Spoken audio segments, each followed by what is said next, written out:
प्रिय विद्यार्थियों, आज हम कक्षा 6 की हिंदी भाषा भारती की विविध प्रश्नावली फर्स्ट का अध्ययन करेंगे। प्रश्न 1 है, निम्नलिखित विकल्पों में से सही विकल्प चुनकर लिखिए। का नंबर का है, चीनी दार्शनिक थे लुकमान, कन्फ्यूशस, शास्त्री जी, न्यूटन। तो इसका उत्तर होगा कन्फ्यूशस। खा नंबर का क्वेश्चन है, महानगरों में गगन चूमते खड़े हैं पहाड़, वृक्ष, भवन, खंबे। तो इसका उत्तर होगा भवन। गा नंबर का है, उज्जैनी के सम्राट का नाम था कालिदास, विक्रमादित्य, शिवाजी, राजा भोज। तो इसका उत्तर होगा विक्रमादित्य। घा नंबर का है, सफलता शब्द में ता है उपसर्ग, प्रत्यय, क्रिया, सर्वनाम। तो इसका उत्तर होगा प्रत्यय। डा नंबर का है, सूर्य का पर्यायवाची शब्द है मयंक, भास्कर, इंदु, रज। तो इसका उत्तर होगा भास्कर। प्रश्न 2 है, रिक्त स्थानों की पूर्ति कीजिए। का नंबर का है, युद्ध बाणी के प्रयोग का ही परिणाम था। तो इसमें आएगा महाभारत। महाभारत युद्ध बाणी के प्रयोग का ही परिणाम था। खा नंबर का है, बाबा भारती अपने घोड़े को कहकर पुकारते थे। तो इसमें आएगा सुल्तान।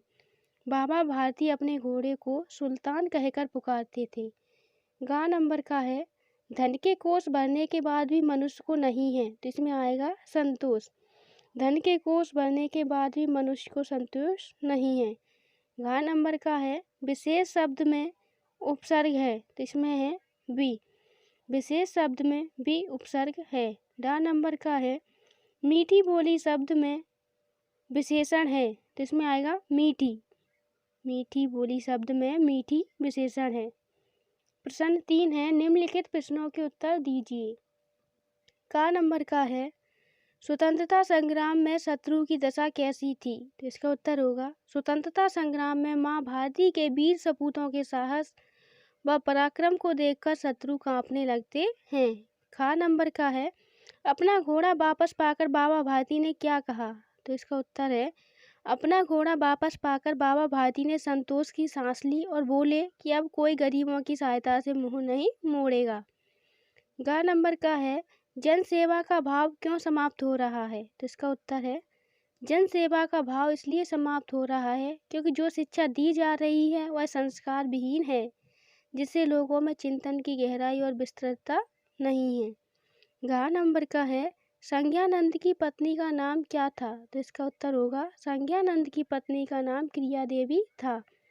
डा नंबर का है, खाई कुएं से कवि का क्या आशय है। तो इसका उत्तर है, खाई कुएं से आशय है श्रेष्ठ वीरों के मार्ग में सब और कठिनाई और बाधाएं होती है।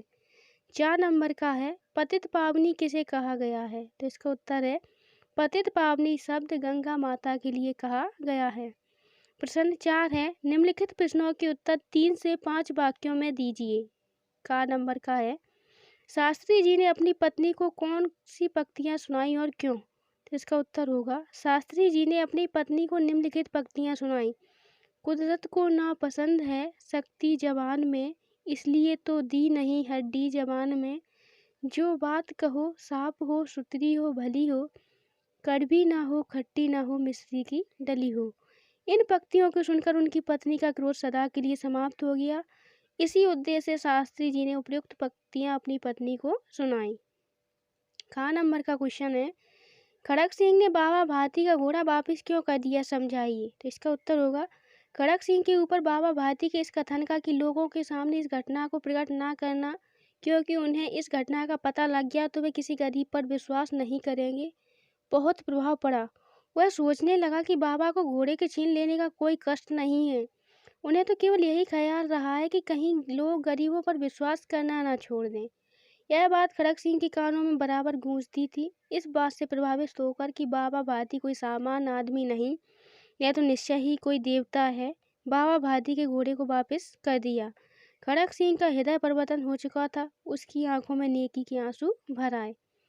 गा नंबर का क्वेश्चन है, अगस्त ऋषि का उल्लेख कवि ने क्यों किया है। तो इसका उत्तर है, कवि ने भारतीय वीरों में अपने निश्चय की दृढ़ता को बनाए रखने और अपने उद्देश्य से ना डिगने के लिए अगस्त ऋषि का उल्लेख किया है। अगस्त ऋषि ने अपने हाथों की अंजलि जैसे छोटे साधन से विशाल समुद्र को पीकर उसके घमंड को चूर कर दिया था। अतः पक्के इरादे वालों, हे वीरवरों, तुम भी विपत्तियों पर विजय पाकर अपने लक्ष्य को प्राप्त कर सकते हो।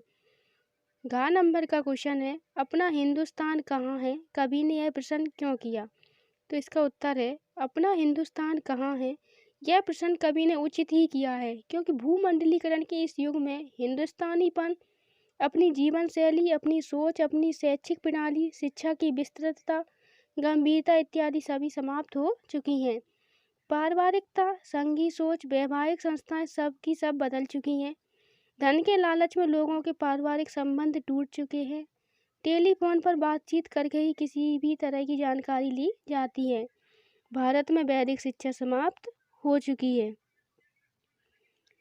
हमारी चिंतन शैली भी सीमित हो चुकी है। शिक्षा संस्कार विहीन हो चुकी है। हनुमान की योग परक शक्ति राम की मर्यादा को भुला दिया है। कवियों और साहित्यकारों को समाज और शासन द्वारा सम्मान प्राप्त नहीं है। देश में तुलसी, सूर, निराला, दिनकर, रहीम और रसखान जैसे जन कवियों का अभाव है। गीतों और कविता में मधुमास की सरसता श्रेष्ठ काव्य सृजन की शक्ति का हास्य हो चुका है। इन सभी बातों को सोचकर कवि ने अपना हिंदुस्तान कहाँ है कहकर उचित समय पर प्रश्न उठाया है। हिंदुस्तानीता की रक्षा के सवाल का उत्तर ही भारत राष्ट्र को सुदृढ़ता, सुसंपन्नता से संयुक्त कर सकता है।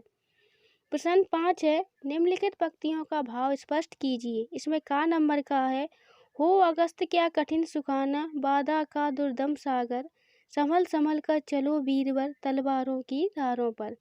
तो इसका उत्तर होगा, हे वीरों, तुम्हें किसी भी तरह का मोह भी छू ना सके, इसके लिए तुम्हें एक तपस्वी बन जाना चाहिए। तुम्हें लोहे के हृदय वाला हो जाना चाहिए, जिससे काल भी भयभीत हो उठे।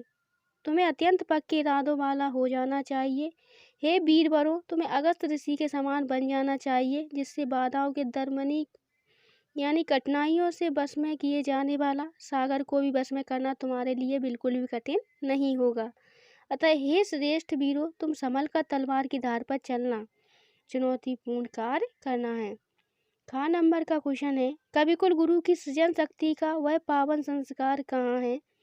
भूअड़ गीतों में खोया जो वह मधुरस श्रृंगार कहाँ है? तो इसका उत्तर है, आज कविकुल गुरु कालिदास की सी काव्य रचना करने की शक्ति पैदा करने के पवित्र संस्कार कहाँ छिप गए हैं? मिठास भरा श्रृंगार रस तो आज के भूअड़ गीतों में खो गया है। मन में उत्साह भर देने वाली कविता की धारा ही कहीं विलुप्त हो गई है। साथ ही राजा भोज जैसे साहित्य प्रेमी भी नहीं दिखते, जिन्होंने कविता के साहित्यिक विकास को विस्तार दिया था। आज तुलसीदास, सूरदास, सूर्यकांत त्रिपाठी, निराला और रामधारी सिंह दिनकर जैसे महान कवि भी जन्म नहीं ले रहे, जिन्होंने जन जन में परस्पर आदर्श, प्रेम, समता, महानता और राष्ट्रीय एकता के भाव लोगों में भरने के लिए काव्य रचना की। रहीम और रसिकान जैसे आदर्श एवं जन कवियों का सर्वत्र अभाव दिख रहा है। आज वास्तव में ऐसे अपने हिंदुस्तान की कल्पना करना मुश्किल हो गया है। प्रश्न 6 है, निम्नलिखित पंक्तियों का आशय स्पष्ट कीजिए। इसमें का नंबर का क्वेश्चन है, वाणी तो सभी को मिली है परंतु बोलना किसी किसी को ही आता है। तो इसका उत्तर होगा, लेखक का कथन है कि वाणी यानी जीभ सभी को प्राप्त है, परंतु उससे बोलना तो किसी किसी को ही आता है। बहुत कम लोग बोलना जानते हैं। वाणी का प्रयोग हर कोई ठीक से नहीं कर पाता। ऐसा देखा जाता है कि कुछ लोगों की वाणी से प्रेम झलकता है तो किसी की बात इतनी चुभने वाली होती है कि झगड़ा हो जाता है। कड़वी बात संसार में कितने ही झगड़े पैदा कर देती है और उसका प्रभाव बहुत ही कष्टकारक होता है। बोलने में मात्र 3 इंच की छोटी जीभ का प्रयोग करते हैं, परंतु उसका प्रभाव इतना विनाशकारी होता है कि उससे 6 फीट तक का मनुष्य मर जाता है। खा नंबर का है, बाबा जी भी मनुष्य ही थे। अपनी वस्तु की प्रशंसा दूसरों के मुख से सुनने के लिए उनका हृदय अधीर हो गया। तो इसका उत्तर होगा, बाबा भारती भले ही सन्यासी थे, लेकिन थे तो मनुष्य। अपनी चीज की तारीफ सबको अच्छी लगती है। खड़क सिंह के मुख से अपने घोड़े की तारीफ सुनने की चाह उनके मन में जाग उठी। गा नंबर का क्वेश्चन है, अब संसार की कोई आकांक्षा मुझे इस स्थान से नहीं हटा सकती, क्योंकि यह मेरा प्यारा देश है और यही मेरी मातृभूमि है।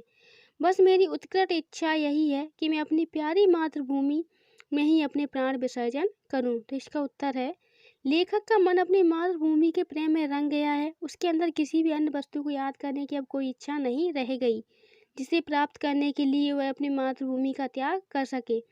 उसे उसकी मातृभूमि मिल गई है, वह उसकी मातृभूमि उसका प्यारा मातृ देश है। उसकी यह हार्दिक इच्छा है कि वह अपने जीवन के शेष समय को यहीं रहकर व्यतीत करे तथा जिस मातृभूमि ने उसे जन्म दिया, जिसका अन्न जल खा पीकर बड़ा हुआ, उसी मातृभूमि की पवित्र गोद में रहकर अपने जीवन की यही लीला समाप्त करे, अपनी प्यारी जन्मभूमि में जन्म लेकर उसी गोद में समा जाए। प्रश्न 8 है, निम्नलिखित अपठित गद्यांश को ध्यानपूर्वक पढ़िए और प्रश्नों के उत्तर दीजिए। हिंदू होते हुए भी शिवा के लिए सभी धर्म पूज्य हैं। इस्लाम के पवित्र स्थान, उसके पवित्र ग्रंथ सम्मान की वस्तुएं हैं। शिवा हिंदू और मुसलमान प्रजा में कोई भेद नहीं समझता। वह देश में हिंदू राज्य नहीं, सच्चे स्वराज्य की स्थापना चाहता है। आतताइयों से सत्ता का अपहरण कर उदार चेताओं के हाथों में अधिकार देना चाहता है। फिर पर स्त्री तो हर एक के लिए माता के समान है। इसमें प्रश्न है, सभी धर्म किसके पूज्य हैं? तो इसका उत्तर होगा शिवा हिंदू है, लेकिन उसके लिए सभी धर्म पूज्य हैं। प्रश्न 2 है, शिवा कैसे राज्य की स्थापना करना चाहता है? तो इसका उत्तर होगा शिवा सच्चे स्वराज्य की स्थापना करना चाहता है। प्रश्न 3 है, उपयुक्त गद्यांश का उचित शीर्षक लिखिए। तो इसका उत्तर होगा शिवा की उदारता।